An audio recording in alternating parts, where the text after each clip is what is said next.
U.S. press. In some ways, the most important meeting on this topic that was ever held. No press person is interested in it because you're going to have to deal when you get to this point.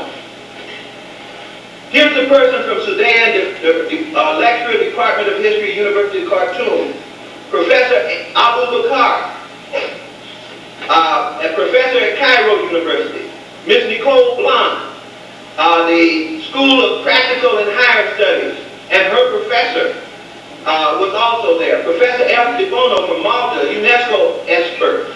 Professor De Bissy, France, University of Paris. Professor Chekan Dajia. Professor Habachi from Egypt, the Oriental Institute. I want you to know these are high-level people, and the question on the table is, are the ancient Egyptians black? Now, when you hear anything mentioned in the paper again, find out whether they quote this study or not, because this is the definitive piece.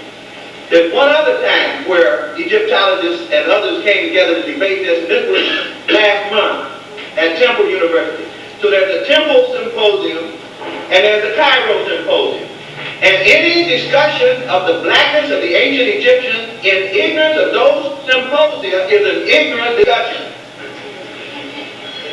Because that's where everybody was invited to come out of the closet. Any data that you got in the closet, something that you failed to publish, something that you know about that somebody published over there, bring that information here and let's see what you got.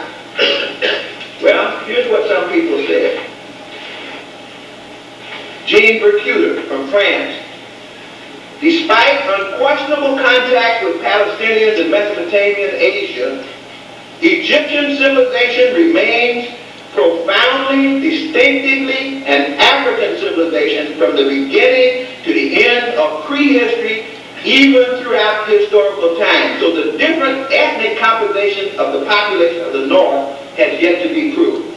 This is what Bercuter said wasn't disputed in that meeting. In other words, there was not two groups of Egyptians, the ones up by Cairo and the ones up by Aswan. There was one group.